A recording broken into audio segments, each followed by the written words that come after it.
화요일이면 대한인데요. 대한이 소아내 집에 가서 얼어 죽었다 이런 말이 있죠. 그런데 일기예보를 보니까 꼭 그렇지 않은 것 같습니다. 내일부터 영하 12도까지 떨어진다고 합니다. 올해는 거꾸로 소환이 대한네 집에 놀러 가서 죽었다. 이렇게 이제 표현해야 될 것 같습니다.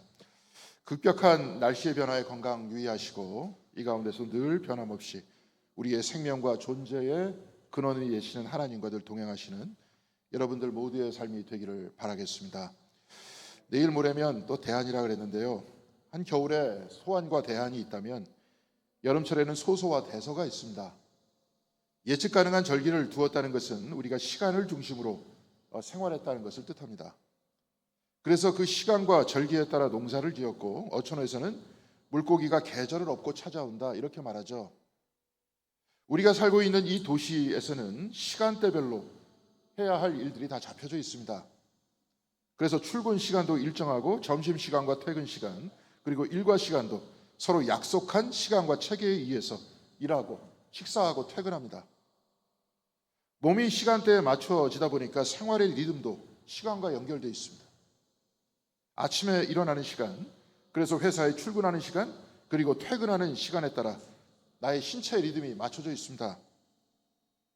2000년 전에 기록된 오늘 우리가 읽은 본문에서도 시간이 나옵니다. 오늘 본문 39절을 보면 이 시간에 관해서 이야기하는 그 구절이 있는데요. 예수께서 그들에게 대답하셨다. 와서 보아라. 그들이 따라가서 예수께서 묵고 계시는 것을 보고 그날을 그와 함께 지냈다. 때는 오후 4시쯤이었다. 여러분에게 있어서 오후 4시는 어떤 시간입니까? 오후 4시는 퇴근 시간이 아니지 않습니까? 이 시간은 분명히 일하는 사람에게 있어서는 끝 시간이긴 한데 그렇다고 무슨 일을 새롭게 시작하기는 힘든 시간인 것 같습니다.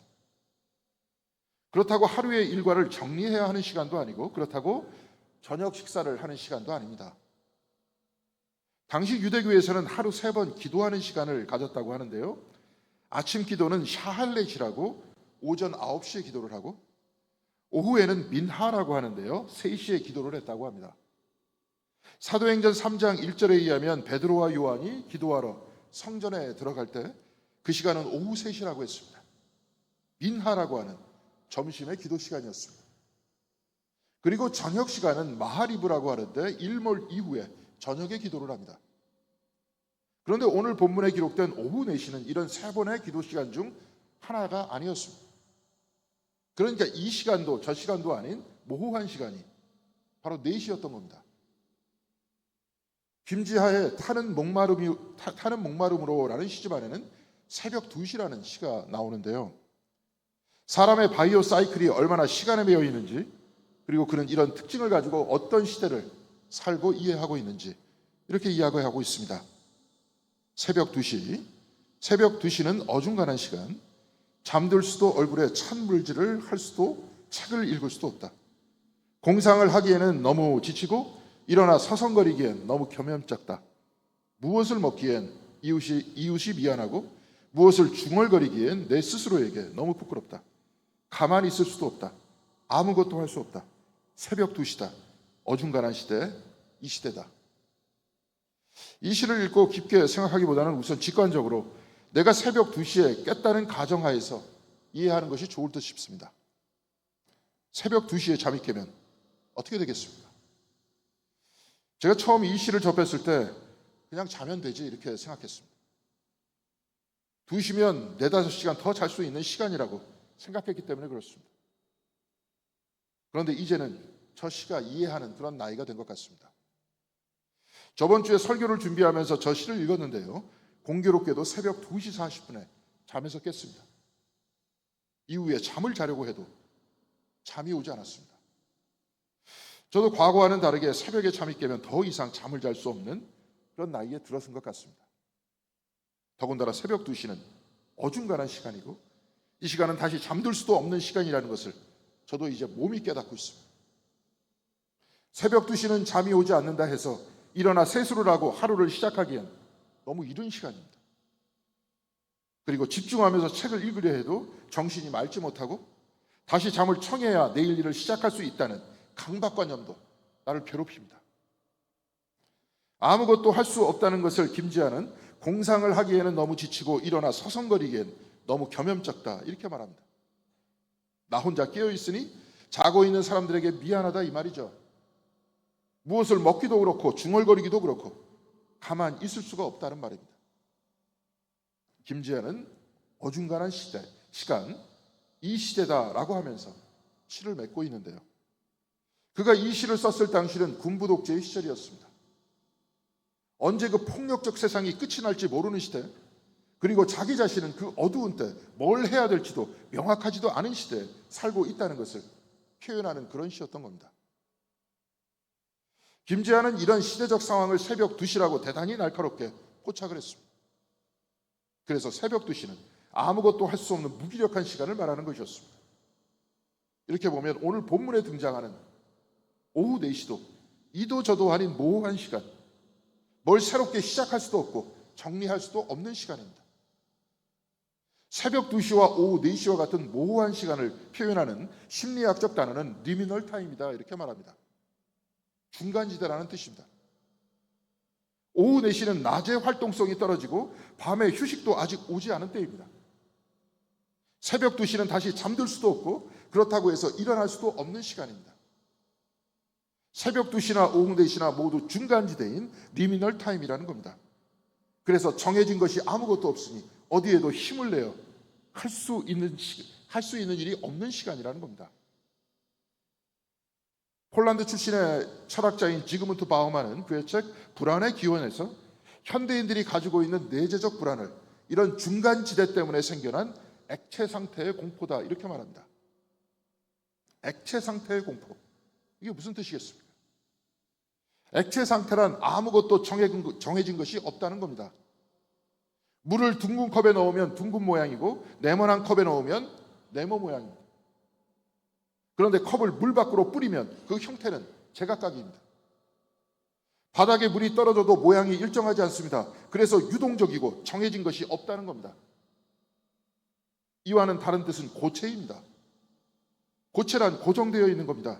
물이 얼어서 고체가 되면 네모난 컵에 있으나 둥근 컵에 있으나 다 똑같습니다. 얼음을 컵 밖으로 던져도 그 모양은 변함이 없습니다. 그래서 고체 상태란 고정되어 있고 예측 가능한 상태를 뜻하는 겁니다.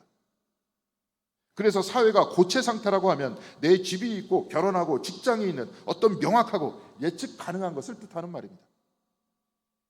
그런데 이와는 달리 사회가 액체 상태에 있다라고 하면 그 어떤 것도 명확하지 않은 상태입니다. 예를 들어 보겠습니다. 과거에는 한 회사에 들어가면 은퇴할 때까지 그냥 다녔습니다. 그리고 과거에 사람들은 집에서 태어나고 집에서 결혼하고 집에서 죽었습니다. 모든 것은 고정되어 있었습니다. 그래서 고체라는 겁니다. 그런데 이제 사람들은 40, 50대에 명퇴를 하고 그 이후에 다른 직업을 갖든지 자격증을 따서 살아가야 합니다. 집도 대부분 아파트에 삽니다. 아파트는 거주지이기도 하지만 하나의 투자물입니다. 그래서 사람들은 아파트에 오랫동안 살지 않고 투자의 상태와 계획에 따라서 자주 이사를 다닙니다. 오래 산다고 해도 그 집이 좋아서 오래 산다기보다는 그 집값이 오를 것이라는 기대감 때문에 오래 사는 것 아닙니까? 회사도 끊임없이 탈바꿈하지 않으면 살아날 수 없습니다. 현대자동차는 자동차를 만드는 회사라고 다 알고 있는데요. 지금은 AI를 통한 자율주행과 인공지능 회사로 탈바꿈하고 있습니다. 이 회사는 나중에 로봇을 만드는 회사가 될지도 모릅니다. 이제 회사도 같은 지점에 고정된 형태의 회사가 아니라 끊임없이 변화하고 바뀌고 있습니다. 그런 의미에서 고체가 아니라 액체라는 겁니다. 그런데 왜 예측 가능한 사회에서 예측 불가능한 유동적 사회로 바뀌고 있는 것입니까? 그래서 간단합니다. 바로 돈 때문에 그렇습니다. 이 사회가 더 큰 이윤을 얻는 것을 절대화하기 때문에 돈만 되면 과거의 공동체, 가족, 종교라는 모든 고정된 고체와 같은 것을 다 녹여서 액체와 같이 불확실하게 만든다는 겁니다. 그래서 이제는 고정된 직업도 없습니다. 고정된 집도 없습니다. 이런 불안정한 액체 상태에서 사람들을 지배하고 있는 심리가 바로 불안이라고 그런 봤던 겁니다. 그래서 바우만은 그의 책 불안의 기원에서 이렇게 말합니다. 유동적 공포는 우리에게 끊임없이 경고한다. 당신이 만약 잠시라도 멈춰선다면, 혹은 변화하는 기준에 맞춰 자신을 재무장하지 못한다면, 당신은 언제든 유효기간이 지난 상품처럼 처리될 수 있다는 사실을 말이다. 오늘날 현대인들의 삶은 액체와 같은 유동적 사회에서 살아나가고 있다는 겁니다. 그래서 현대인들은 새벽 2시와 오후 4시의 무기력함에 처해 있는 자기 자신을 발견하면서 나는 여기서 언제 폐기될지도 모른다는 불안 속에 있다는 겁니다. 오늘 우리가 읽은 구약 성경에 이사야서 49장 4절에 이사야는 이렇게 모호하고 불안한 삶의 상태에 대해서 이렇게 말하고 있습니다. 나의 생각에는 내가 한 것이 모두 헛수고 같았고 쓸모없고 허무한 일에 내 힘을 허비하는 것 같았다. 그러나 참으로 주님께서 나를 올바로 심판하여 주셨으며 내 하나님께서 나를 정당하게 보상해 주셨다. 이사야서 49장을 제2 이사야라고 하는데요, 바로 이 시기는 바벨론의 포로로 끌려갔던 시기였습니다. 과거 이스라엘의 삶은 고체와 같이 명확했습니다. 예루살렘 한복판에는 성전이 있었고 성전에서 예배하고 하루 3번 성전이나 성전을 향해서 기도하는 것은 일상이고 상식이었습니다. 그런데 이제 바빌론으로 잡혀간 이들은 과거의 신앙이 모두 헛수고 같고 쓸모없고 허무한 일에 힘을 허비하는 것 같았다, 이렇게 말합니다. 그러나 이사야서 49장 4절 후반부에는 이렇게 기록하고 있습니다. 그러나 참으로 주님께서 나를 올바로 심판하여 주셨으며 내 하나님께서 나를 정당하게 보상하여 주셨다. 과거 우리가 읽었던 개역개정 성경에서는 이 부분을 이렇게 번역하고 있습니다. 그는 참으로 나에 대한 판단이 여호와께 있고 나의 보응이 나의 하나님께 있는다. 이사야는 나의 판단이 하나님에게 있고 나의 보응이 하나님에게 있다고 말하고 있습니다. 이사야는 나의 판단이 바빌론의 권력에 있다고 하지 않고 있습니다. 나의 판단은 여호와에게 있고 나의 보응은 하나님에게 있다고 했습니다. 이것은 신앙을 강조하려고 억지를 쓰는 게 아닙니다. 톨스토이의 단편 중에 사람은 무엇으로 사는가라는 민화가 있죠. 아마 예화로 많은 분들이 들으셨을 것입니다. 나무꾼인 아버지가 나무를 베다가 나무에 깔려 죽고 어머니가 쌍둥이 딸을 키우는데 하나님께서는 천사 미하일에게 그 어머니의 영혼을 데리고 오라고 말합니다. 그런데 천사는 차마 그 어머니를 데려올 수 없었습니다. 두 쌍둥이 딸아이가 불쌍했기 때문에 그렇습니다. 그래서 천사는 그 벌로 지상으로 보내졌습니다. 그 천사는 하나님이 주신 3가지 질문에 대한 답을 얻어야 하늘로 돌아올 수 있다, 이렇게 말을 들었습니다. 이 중 첫 번째는 사람의 마음속에는 무엇이 있는가이고, 두 번째는 사람에게 허락되지 않는 것은 무엇인가이고, 세 번째는 사람은 무엇으로 사는가였습니다. 첫 번째, 천사 미하일이 발가벗은 몸으로 지상에 떨어져 있는데 구두 수송공이 자기 집으로 데려가 옷을 주고 따뜻한 수프와 빵을 대접했을 때 그는 사람의 마음 안에는 사랑이 있다는 것을 깨달았습니다. 두 번째로는 값비싼 가죽을 가지고 온 신사가 가죽 부츠를 만들어 달라고 했는데 미하일은 그 가죽으로 죽은 사람이 신는 슬리퍼를 만들어내죠. 왜냐하면 그 신사 옆에 동료 천사가 그 뒤에, 그러니까 죽음의 천사가 그 뒤에 있었던 것을 봤기 때문에 그렇습니다. 사람은 미래를 아는 것이 허락되지 않았다는 겁니다. 아무리 돈이 이 세상을 지배한다고 해도 이것은 우리가 살아있을 때 필요한 것일 뿐입니다. 우리 모두의 삶은 분명히 한계가 있기 때문에 그렇습니다. 세 번째, 미하일은 쌍둥이의 어머니가 죽었지만 동네의 한 부인이 그 딸들을 마치 자신의 아이처럼 돌보아주고 있다는 것을 알게 됩니다. 그래서 사람은 무엇으로 사는가 하는 질문에 사람은 사랑으로 산다는 것을 깨닫습니다. 사람의 마음속에는 사랑이 있고 사람은 자신의 죽음을 어찌할 수 없고 사람은 사랑으로 산다는 것, 이 3가지가 깨달음이었습니다. 톨스토이는 바로 이 삶이 신앙적 삶이다, 이렇게 말하고 있는 겁니다. 돈과 이윤을 얻는 것이 우리의 삶 전체를 다 집어삼켜서 액체 상태로 만들지라도 사실 우리는 이보다 더 깊은 사랑을 위해서 살고 있다는 겁니다. 그리고 돈이 아무리 많다고 해도 결코 미래를 알 수 없고 자신의 죽음을 막을 수 없다는 것 아닙니까? 하나님을 믿고 하나님이 우리 각 사람에게 주신 사랑을 믿고 죽음 앞에서도 영생의 소망을 가지고 살아가는 것이 바로 이 신앙적인 삶이고, 이것이야말로 우리를 유동적인 이 액체 상태의 사회에서 바로 나오게끔, 그 불안에서 나오게끔 건져낼 수 있는 힘이 된다는 것 아니겠습니까? 오늘 우리가 읽은 성경의 요한복음 1장 38절과 39절의 대화를 통해 우리는 신앙의 중심인 주님께서 우리와 함께 있다는 것을 찾아낼 수 있습니다. 예수께서 돌아서서 그들이 따라오는 것을 보시고 물으셨다. 너희는 무엇을 찾고 있느냐? 그들은 랍비님 어디에 묵고 계십니까? 하고 말하였다. 랍비는 선생님이라는 말이다. 예수께서 그들에게 대답하셨다. 와서 보아라. 그들이 따라가서 예수께서 묵고 계시는 것을 보고 그날을 그와 함께 지냈다. 때는 오후 4시쯤이었다. 요한복음 1장 38절에서 요한의 제자들은 예수님께 어디에 묵고 계십니까? 이렇게 물었습니다. 그런데 이에 대한 주님의 대답은 와보라는 것이었습니다. 문득 이해가 가지 않습니다. 어디 사느냐에 대해서는 여기에 산다 저기에 산다 이렇게 대답해야 됩니다. 그런데 예수께서는 살고 있는 집 주소로 대답하고 있지 않습니다. 대신 와서 보라고 했습니다. 동문서답인 것 같지만 사실 이 대화 안에서 하나님이 사람이 되시어 우리 가운데 계신 성육신의 비밀이 숨어 있습니다. 묵다, 머문다 하는 히라버는 매너입니다. 이 단어는 어디에서 살고 있는가 하는 의미만을 가지고 있지 않습니다.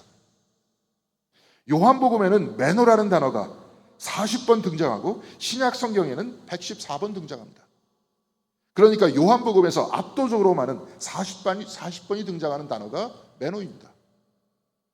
이 중 몇몇 개를 살펴보면 요한복음 1장 32절에는 나는 성령이 비둘기같이 하늘에서 내려와 이분 위에 머무는 것을 보았습니다 해서 성령이 머물다는 단어는 매너이고, 요한복음 5장 38절에 그 말씀이 너희 속에 머물러 있지도 않다. 그것은 너희가 그분이 보내신 이를 믿지 않기 때문이다 해서 말씀이 머문다 하는 것도 매너입니다.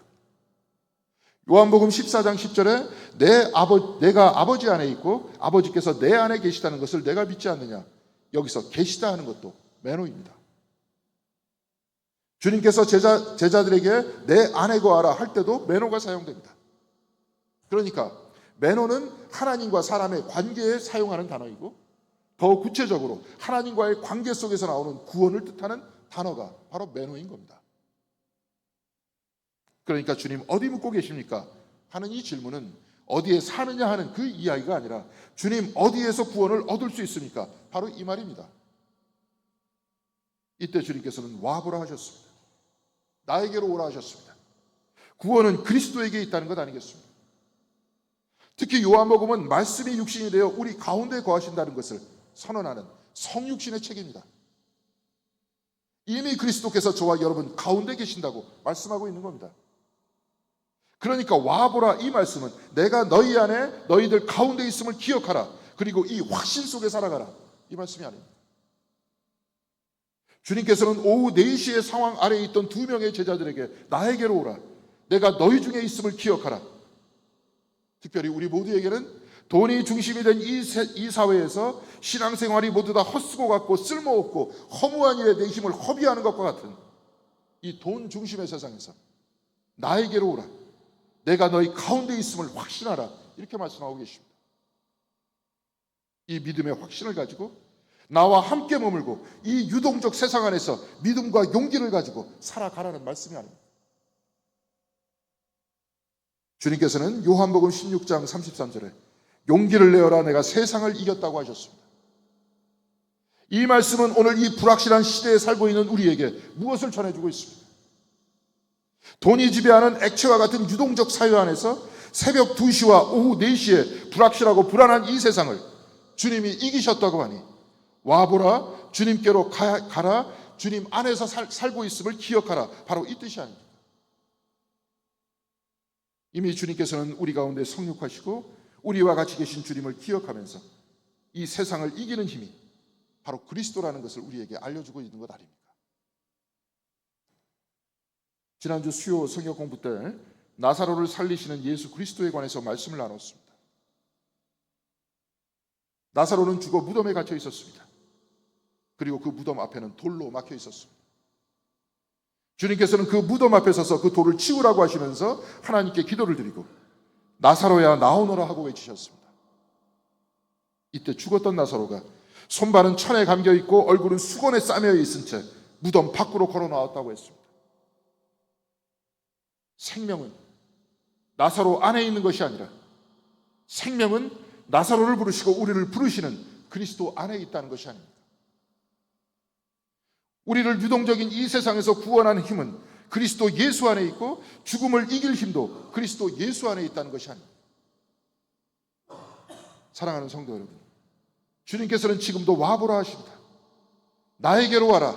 내가 너희 가운데 있고 너희와 함께 머물고 있음을 기억하라고 하십니다. 그래서 액체와 같은 유동적이고 흔들리는 이 세상을 이기면서 살아가라고 하십니다. 또한 우리 모두 앞에 다가올 죽음을 이기면서 한정된 세상에서 돈에 집착하면서 살아가지 말고 영생을 확신하면서 살아가라고 말씀하고 계십니다. 주님 어디에 묻고 계십니까? 주님 어떻게 해야 구원을 얻을 수 있습니까? 이때 주님은 대답하십니다. 와보라. 내가 너희 가운데 있음을 기억하고 세상을 이기고 죽음을 이기라 하십니다.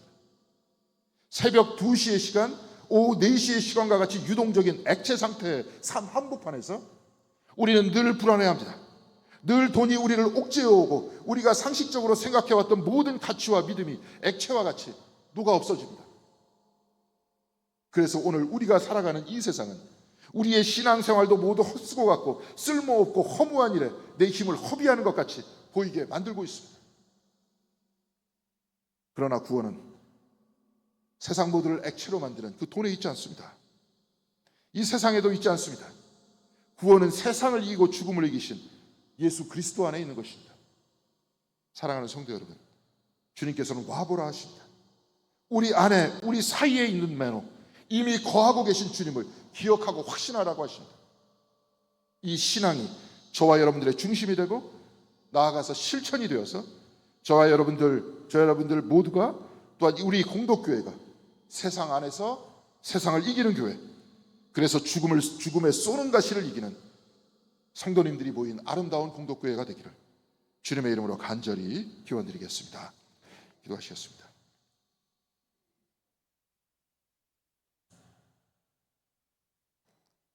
하나님, 2026년 벌써 3주째가 지나가고 있습니다. 우리도 이렇게 변화하는, 또한 변화하는 시간 안에서 우리의 몸도 점점점 조금씩 늙어가고 있습니다. 그러나 우리의 의식은 또렷하게 주님을 바라보고 있습니다. 그리고 또한 우리 자신의 생명과 존재의 근원이 되시는 분도 하나님이시고 우리를 구원하시는 분도 우리에게 생명을 주시는 분도 하나님이심을 우리가 고백합니다. 이 고백이 머리의 생각과 입술의 고백만이 되지 않도록 인도하여 주시옵시고 와보라 하여서 주님과 함께 머물면서 또한 그곳에서 주님을 구원자라고 확신했던 그 제자들과 같이 우리들도 이제 예수 그리스도께서 우리의 구원자이심을 확신할 수 있는 신앙의 자리에 들어설 수 있도록 주께서 함께하여 주시옵소서. 우리의 삶이 아무리 어려울지라도 아무리 고단스러울지라도 우리의 생명의 근원은 하나님이심을 우리의 마음속으로 확실하게 느낄 수 있도록 인도하여 주셔서 이 세상의 흐름 속에 나 자신을 잃고 살아가는 신앙인들이 되는 것이 아니라 진정으로 하나님과 더불어 세상을 이기고 살아가는 신앙인들이 될 수 있도록 인도하여 주시옵시고 하나님께서 계신 바로 그곳이 천국임을 우리가 확신하오니 하나님께서 우리와 함께 있다는 그 믿음을 가지고 있을 때 또한 하나님께서 우리와 함께 사시고 계시다는 그 확신을 가지고 있을 때 그리고 하나님을 느끼며 살아가고 갈 때 바로 그 자리가 천국의 삶임을 기억할 수 있도록 인도하여 주셔서 세상의 불안 속에서 이 세상의 흐름 속에서 짓눌려 살아가는 저희들의 삶이 되는 것이 아니라 늘 하나님과 함께 승리하며 기뻐하며 살아갈 수 있는 천국의 신앙인들이 다 될 수 있도록 우리를 인도하여 주시옵소서.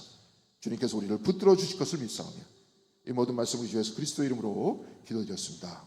아멘.